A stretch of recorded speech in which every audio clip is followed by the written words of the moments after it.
Hello friends, मैं doctor Deepti Jain, gynaecologist. आज हम डिस्कस करेंगे ओवेरियन कैंसर के बारे में। क्या होता है ओवेरियन कैंसर, क्या इसके कारण हैं, क्या इसके लक्षण हैं और क्या इसका इलाज रहता है। तो सबसे पहले ओवेरियन कैंसर होता क्या है। ओवेरियन कैंसर यानी कि ओवरी का कैंसर। ओवरी यानी कि जिसे हम अंडाशय भी कहते हैं। हर महिला में यूट्रस के साथ में 2 अंडाशय होते हैं, 2 ओवरीज होती हैं। इन्हीं के कैंसर को हम कहते हैं ओवेरियन कैंसर। तो ओवेरियन कैंसर के क्या सिम्टम्स होते हैं, क्या लक्षण होते हैं, कैसे पता चलता है कि ओवेरियन कैंसर हो सकता है। सो महिलाओं की यूजुअली कंप्लेन होती है जब उन्हें ओवेरियन कैंसर होता है तो कि पेट में कुछ भारीपन लगता है, गांठ जैसी लगती है, या पेट के जो निचला वाला हिस्सा है उसमें ऐसा भार भार जैसा लगता है। कभी कभी महिला की सिर्फ ये कंप्लेन होती है कि वह थोड़ा सा खाती है लेकिन बहुत जल्दी पेट भर जाता है, यानी कि थोड़ा सा खाने पे ही ऐसा लगता है कि बहुत सारा खाना खा लिया है, पेट जल्दी भर गया है। कभी कभी पीरियड्स इरेगुलर के साथ महिलाएं आती हैं, यानी कि कभी कभी पीरियड महीने के बीच में आ रहा है या फिर पीरियड्स के दौरान ब्लीडिंग अधिक हो रही है। कभी कभी वज़न कम होना भी एक सिम्टम होता है, यानी कि सिग्निफिकेंट वेट लॉस हो रहा है। महिला उतना ही खा रही है, कोई बहुत एक्सरसाइज भी नहीं कर रही, लेकिन वज़न अपने आप कम हो रहा है। कभी कभी ये फ्रीक्वेंट यूरिनेशन यानी कि बार बार यूरिन की शिकायत होने के साथ भी प्रेजेंट कर सकता है। कभी कभी ये कॉन्स्टिपेशन की तरह भी प्रेजेंट कर सकता है। कभी कभी सिर्फ ब्लोटन अप सेंसेशन यानी कि पेट का भरा भरा लगना, कोई गांठ या ऐसा कुछ नहीं लगना, लेकिन सिर्फ ऐसा लगना कि पेट भरा भरा है, जैसे कि अंदर बहुत सारी गैस भरी हुई है, इस तरह का सेंसेशन होना। ये होते हैं यूजुअली ओवेरियन कैंसर के सिम्टम्स या लक्षण। कभी कभी ये बिल्कुल एसिम्टोमेटिक भी हो सकता है, यानी कि कोई लक्षण हमें पता ही नहीं चले। यूजुअली वो शुरुआती स्टेज होती है, यानी कि अर्ली स्टेजेस में ओवेरियन कैंसर के बहुत सिम्टम्स नहीं आते हैं और यूजुअली ये सोनोग्राफी के द्वारा डिटेक्ट होती है। यानी कि कभी कभी क्या होता है, कोई किसी और काम से आप सोनोग्राफी कराने जाते हैं और पता चलता है जो ओवरी में गांठ पड़ी हुई है, यानी कि हमें कहते हैं एक्सीडेंटल फाइंडिंग, यानी कि सोनोग्राफी कराने आप किसी और काम से गए, पेट लिवर में की प्रॉब्लम के कारण या अपेंडिक्स की प्रॉब्लम के लिए गए और पता चला कि ओवरी के अंदर गिठान पड़ी हुई है। अब आते हैं हम क्या इसके रिस्क फैक्टर्स होते हैं, यानी कि किन महिलाओं में इसके होने की संभावना अधिक होती है। सबसे इम्पॉर्टेंट होता है जेनेटिक्स, यानी जिसे हम हेरिडिटी भी कहते हैं। यानी कि अगर आपके परिवार में किसी को हिस्ट्री है अंडाशय के कैंसर की, ओवेरियन कैंसर की, ब्रेस्ट के कैंसर की, कोलन कैंसर की या बच्चेदानी की कैंसर की, तो आप में ओवरी का कैंसर होने का जो रिस्क है, जो संभावना है, वह दूसरी महिलाओं से थोड़ा अधिक रहेगा। कुछ जीन्स भी होते हैं जैसे BRCA1 BRCA2, अगर आपने जीन्स सुने हो तो ये जीन्स भी काफ़ी हद तक रिस्पॉन्सिबल होते हैं ओवेरियन कैंसर के लिए। अगर आपका वजन अधिक है, ओबेसिटी है, तो भी ओवेरियन कैंसर होने का रिस्क अधिक रहता है। अगर आपकी मेंस्ट्रुअल लाइफ लंबी रही है, यानी कि ज़्यादा सालों तक के लिए आपके पीरियड्स आए हैं, यानी कि आपके पीरियड जल्दी उम्र में, छोटी उम्र में शुरू हो गए और लेट तक चले हैं, तो भी ओवेरियन कैंसर का रिस्क बढ़ जाता है।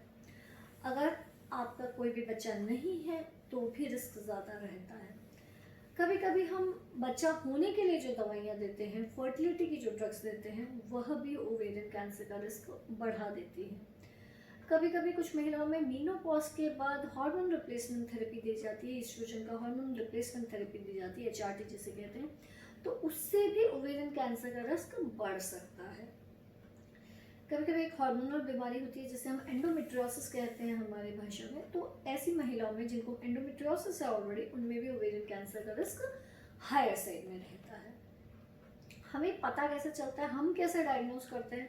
हम लोग नॉर्मली क्लिनिकल एग्जामिनेशन करते हैं, यानी कि महिला को नीचे से PV एग्जामिनेशन करके चेक करते हैं, तो हमें गांठ वगैरह फील होती है, सोनोग्राफी कराई जाती है, MRI और CT स्कैन में भी इसके बारे में और हमें डिटेल के बारे में पता चलता है। इसके लिए जो स्पेसिफिक ब्लड टेस्ट होता है जो ओवेरियन कैंसर के लिए हम कराते हैं, वह होता है CA-125। लगभग 70% ओवेरियन कैंसर्स में इसकी वैल्यू, स्पेसिफिकली सीरस कैंसर्स में इसकी वैल्यू बढ़ी हुई होती है। इसकी जैसे और कैंसर होते हैं, इसकी भी 4 स्टेज होती है, स्टेज 1, 2, 3, 4। यह ओवेरियन कैंसर यूजुअली 3 वेराइटी का होता है। सिरस ट्यूमर, स्ट्रोमल ट्यूमर्स और जर्म सेल ट्यूमर्स। यूजुअली तो ये 50-60 की उम्र में ज़्यादा कॉमनली पाया जाता है, पर इसमें एक स्पेसिफिक वैरायटी जो जर्म सेल ट्यूमर्स होते हैं वह छोटी एज में भी मिल सकते हैं। ऑल्दो जो इन जनरल ओवरऑल इंसिडेंस है वह रिस्क, जो ओवरऑल रिस्क है वो 50-60 की उम्र में अधिक है एज कम्पेयर टू छोटी एजेस में। छोटी एजेस में ओवेरियन सिस्ट हमें ज़्यादा कॉमनली मिलती है as compared to ovarian cancer. Ovarian cyst usually liquid भरी हुई होती है, यानी कि ओवरी के अंदर एक सिस्ट जैसा स्ट्रक्चर बढ़ जाता है जिसमें कुछ लिक्विड इकट्ठा होता है। वह यूजुअली कैंसर्स नहीं होती, रेयरली कैंसर्स हो सकती हैं, तो हमें घबराने की ज़रूरत नहीं है अगर आपको ओवेरियन सिस्ट है तो, लेकिन हाँ उसे एक रेगुलर फॉलोअप में रखने की ज़रूरत रहती है। अब आते हैं ट्रीटमेंट पे। ट्रीटमेंट इसका यूजुअली सर्जिकल रहता है। अगर आपको ओवेरियन कैंसर होता है तो आपकी ओवरी, साथ में गर्भाशय, ये सब निकाल दिया जाता है और यूजुअली कीमोथेरेपी की ज़रूरत भी रहती है। अब आते हैं, क्या आप ऐसा कर सकते हैं कि आप इसको प्रिवेंट कर सकें, यानी क्या चीज़ें, क्या आप अपनी लाइफस्टाइल में चेंजेस कर सकते हैं जिससे कि ओवेरियन कैंसर होने का रिस्क कम रहे। तो सबसे इम्पॉर्टेंट चीज़, सबसे चीज़ ज़्यादा काम करती है वह है oral contraceptive pills, birth control pills, जो बच्चा रोकने के लिए गर्भ निरोधक गोलियां आती हैं, वह ओवेरियन कैंसर के रिस्क को सिग्निफिकेंटली कम करके रखती हैं। आपको सुन के आश्चर्य होगा इस बात का, नॉर्मली आपने सिर्फ यही सुना होगा कि जो गर्भ निरोधक गोलियां हैं उसका ये साइड इफेक्ट होता है, ये साइड इफेक्ट होता है, और आज मैं आपको कह रही हूँ कि गर्भ निरोधक गोलियों का यह एडवांटेज होता है कि वह आपको ओवेरियन कैंसर से, जी हाँ ओवेरियन कैंसर से प्रोटेक्ट कर सकती हैं। जिसने 4-5 साल कॉन्ट्रासेप्टिव पिल्स खाई हैं, बर्थ कंट्रोल पिल्स खाई हैं, उसमें ओवेरियन कैंसर होने का रिस्क ना के बराबर रहता है। दूसरी इंपॉर्टेंट चीज़, आपको अपना हेल्दी लाइफस्टाइल मेंटेन करना है, यानी कि रेगुलर एक्सरसाइज करनी है, अपने वज़न को आइडियल रेंज में रखना है, वज़न बहुत बढ़ाना नहीं है, फैट का इंटेक भी डाइट के अंदर कम की साइड में रखना है। अगर ये सब आप करेंगी तो जो ओवेरियन कैंसर का रिस्क है वह कम की साइड में रहेगा। ब्रेस्ट फीडिंग और प्रेगनेंसी ओवेरियन कैंसर के लिए प्रोटेक्टिव होती है, ठीक है। तो अगर आपको इसके अलावा कोई भी कंफ्यूजन हो तो आप कमेंट बॉक्स में लिख के हमसे पूछ सकती हैं। धन्यवाद।